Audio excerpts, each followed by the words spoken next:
मैं हूं हदीजा वलायत एडवोकेट और आप देख रहे हैं मेरा YouTube channel the legal exams. आज के इस लेक्चर में हम लोग सेकंड अपील को डिस्कस करेंगे और फर्स्ट अपील और सेकंड अपील के बीच में जो डिफरेंस है इसको देखेंगे। तो जब भी ट्रायल कोर्ट एक डिक्री पास करती है और उस डिक्री के अगेंस्ट जब हम लोग अपील फाइल करते हैं एपलेट कोर्ट में, तो उसको फर्स्ट अपील कहते हैं। और जब एपलेट कोर्ट उस अपील को डिसाइड करती है, तो अगर कोई पार्टी उस एपलेट कोर्ट के डिसीजन के अगेंस्ट खुद को एग्रीव्ड समझती है, तो फिर उस एपलेट कोर्ट के डिसीजन के अगेंस्ट जब हम लोग हाई कोर्ट में अपील फाइल करते हैं तो उसको सेकंड अपील कहते हैं। अब जो सेक्शन 100 है उसमें कुछ ग्राउंड्स बताई गई हैं, उन ग्राउंड्स पे ही हम लोग जाके सेकंड अपील फाइल कर सकते हैं हाई कोर्ट में। तो इस सेक्शन में बताया गया save where otherwise expressly provided in the body of this code और by any other law for the time being in force. तो सबसे पहली चीज़, अगर इस सीपीसी में एक्सप्रेसली प्रोवाइड किया गया है या फिर किसी और लॉ में, तो फिर ही हम लोग सेकंड अपील फाइल कर सकते हैं। An appeal shall lie to the high court from every decree passed in appeal. तो जब अपील में एक डिग्री पास होगी तो फिर उसके अगेंस्ट हम लोग सेकंड अपील फाइल कर सकते हैं हाई कोर्ट में। By any court subordinate to the high court on any of the following grounds. तो जो हाई कोर्ट के सबऑर्डिनेट कोर्ट जो एपलेट कोर्ट होगी उसने जो अपील में डिक्री पास की होगी उसके अगेंस्ट हम लोग हाई कोर्ट में अपील फाइल कर सकते हैं। अब इसकी ग्राउंड्स को देख लेते हैं। सबसे जो फर्स्ट ग्राउंड है, the decision being contrary to law और some usages having the force of law. तो अगर एपलेट कोर्ट ने अपील को डिसाइड करते हुए एक ऐसा डिसीजन दिया है, अपील में ऐसी डिक्री पास की है जो कंट्रेरी टू लॉ है, मतलब कि किसी लॉ के अगेंस्ट कोर्ट ने एपलेट कोर्ट ने डिसीजन पास किया है, तो फिर इस ग्राउंड पे हम लोग सेकंड अपील हाई कोर्ट में फाइल कर सकते हैं। या फिर किसी कोई ऐसे यूजेज के अगेंस्ट डिसीजन आ गया एपलेट कोर्ट का जो फोर्स ऑफ लॉ रखता है, तो फिर भी हम लोग सेकंड अपील हाई कोर्ट में फाइल कर सकते हैं इस ग्राउंड पे। अब जो सेकंड ग्राउंड है, the decision having failed to determine some material issue of law और usages having the force of law.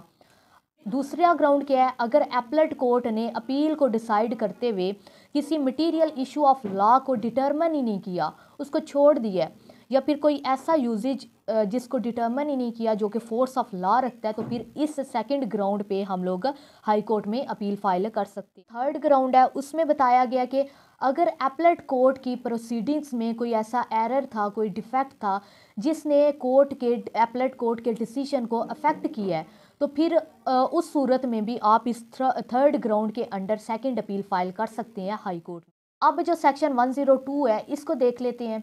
इसमें एक बार लगा दी गई है सेकंड अपील पे, no second appeal shall lie in any suit when the amount और value of the subject matter of original suit does not exceed ₹25 million.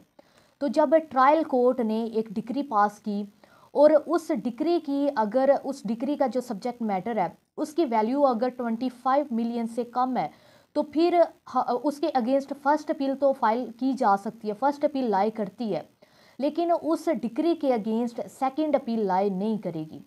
तो जो डिक्री जिसकी value of the subject matter अगर 25 million से कम है, तो उसके अगेंस्ट हम लोग हाई कोर्ट में सेकंड अपील फाइल नहीं कर सकते। अगर 25 मिलियन से ज़्यादा है उसकी value of the subject matter उस डिक्री की, तो फिर ही हम लोग सेकंड अपील अगर हम लोग ने फाइल करनी है तो उसके अगेंस्ट फाइल की जा सकती है। सेक्शन 103 को देख लेते हैं। जो सेकंड अपील होती है वो क्वेश्चन ऑफ लॉ पे ही फाइल की जा सकती है, लेकिन जो 103 है सेक्शन सीपीसी का, इसमें एक एक्सेप्शन बताई गई है। इसमें कहा गया power of high court to determine issue of fact, कि हाई कोर्ट सेकंड अपील में इशू ऑफ फैक्ट को भी डिटर्मिन कर सकती है।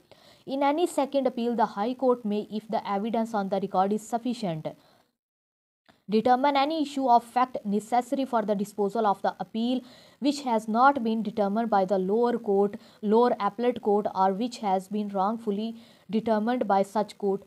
अब इसमें बताया गया है कि सेकंड अपील जब फाइल करते हैं हाई कोर्ट में और अगर सफिशिएंट एविडेंस मौजूद है सफ़ा मिसल पे, तो जो हाई कोर्ट है वो किसी इशू ऑफ फैक्ट को भी डिटर्मिन कर सकती है। जो एपलेट कोर्ट ने, जो हाई कोर्ट के सबऑर्डिनेट एपलेट कोर्ट ने अपील को डिसाइड करते हुए अगर कोई नेसेसरी फैक्ट था और उसको छोड़ दिया, उसको डिटर्मिन नहीं किया, या फिर जो एपलेट कोर्ट थी उसने रॉन्गफुली किसी फैक्ट को डिटर्मन किया है, तो इस सूरत में जो हाई कोर्ट है वो उस इशू ऑफ फैक्ट को दोबारा से डिटर्मन कर सकती है। फर्स्ट अपील और सेकंड अपील के बीच में जो डिफरेंस है इसको देख लेते हैं। सबसे जो फर्स्ट डिफरेंस है वो फोरम का है। जो फर्स्ट अपील का फोरम है वो डिस्ट्रिक्ट कोर्ट भी हो सकती है और हाई कोर्ट भी हो सकती है। डिस्ट्रिक्ट कोर्ट की सूरत में होगी अगर जो डिग्री पास की है ट्रायल कोर्ट ने और उस सूट की अगर उस सूट के जो सब्जेक्ट मैटर था उसकी अगर वैल्यू 50 मिलियन से कम है तो फिर जो फर्स्ट अपील फाइल करेंगे वो डिस्ट्रिक्ट कोर्ट में करेंगे। लेकिन अगर जो ओरिजिनल सूट था उसके value of the subject matter अगर 50 मिलियन से ज़्यादा है तो फिर डायरेक्ट हम लोग फर्स्ट अपील हाई कोर्ट में फ़ाइल करते हैं। उसके बाद अगर इसके ग्राउंड्स की बात की जाए तो जो फर्स्ट अपील है उसकी ग्राउंड्स कहीं भी मेंशन नहीं की गई। वो क्वेश्चन ऑफ फैक्ट और क्वेश्चन ऑफ लॉ दोनों पे हम लोग फाइल कर सकते हैं।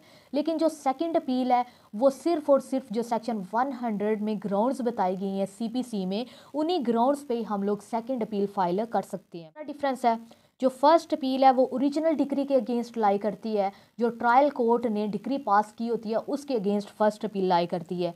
लेकिन जो सेकंड अपील है, second appeal lies against appellate degree.